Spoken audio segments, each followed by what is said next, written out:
So why did we decide to move off grid, which is a lot of friends and families and work colleagues have been asking us for a long time.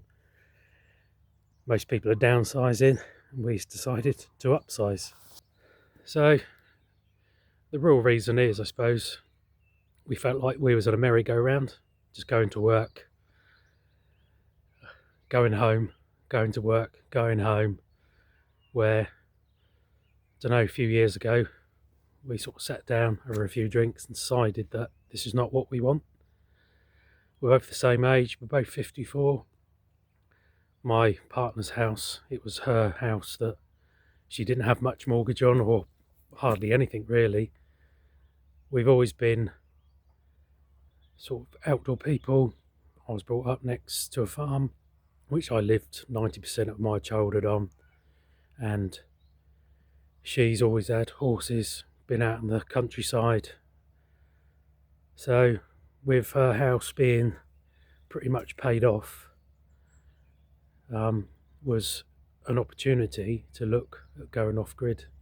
So we had a look around. We first looked at Herefordshire, Wales as well. That was another place that we sort of looked at, but Wales is quite a hard place to get into really. So we looked across the border into Herefordshire, did have a place we liked, paid for solicitor to do all the searches and the deeds and everything else, and found out that it was an absolute nightmare. So we sort of put everything on hold for a while and had a look around at places we love, and then we found Cornwall really. Coming down here as a child, many years. So something cropped up on Rightmove, I think it was. So we came down, had a look, fell in love with the place and made an offer and brought it, not really knowing what we was going to get ourselves into, what was involved, the maintenance, and really didn't really have much of a plan. So I suppose during the course of 2024 into 25, we sort of knew our sort of plans, I suppose, what we wanted to do, and finally got the land, moved down, quit our jobs, which is another thing that a lot of people didn't understand, because I had quite a good job. My partner had a good job, spent 17 years in the ambulance service for the NHS, and we just packed up and moved out, and here we are, a place where it's going to be a lot of learning, but I think we're excited even at, say, age of 54, where most people are downsizing, kids are grown up, everything else. We've upsized massively, but I think we're not in the rat race.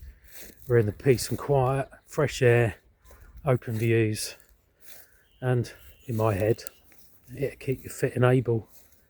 But we've got a massive plan, what we want to do on our land, as well as building on it and living on it, but turning it into a place where it can generate income. So this is our sort of goal going long term. There's going to be a lot of work involved as to planning, getting permissions for business on the land.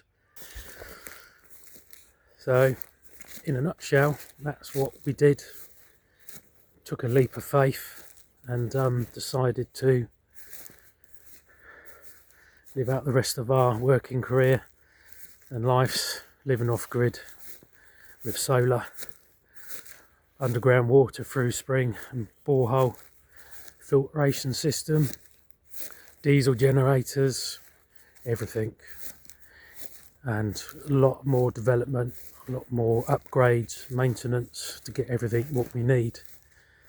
So this is part one of a series of videos I'm going to do as to reasons why we've done it, and then part two, which will be coming up, is the processes in what we tend to do with the land, and different things like businesses, planning and everything else. And then I will probably do another 3 or 4 videos during the course of this year, as into different stages and steps, where we got to, what we're doing, what our plans are going forward. So I hope this video sort of helps, really, because I know a lot of people may be thinking about it, would like to do it, don't know whether brave enough to do it like we are, or stupid. I don't know what you want to call it, really. But buying this land and our plans and a log cabin, which is what we want to do, and a business idea and development, is still cheaper than it is to buy a house in a housing estate. So that goes to show how much, if you're willing to take the plunge and have a look around, how different it is financially. We've got no mortgage, we've got no real debts because we don't own utilities. Yes, there's going to be maintenance bills, there's going to be upgrades and upkeeping of the solar power panels and generators and boreholes and everything, but then so is everything else. It's still more cost effective to do it that way than paying utility companies hundreds of pounds a month, and the chance of fees going up, so we don't get any of those fees either. So this is it, this is what we chose to do. So I hope this video helps. Like and subscribe, and hopefully follow along our journey.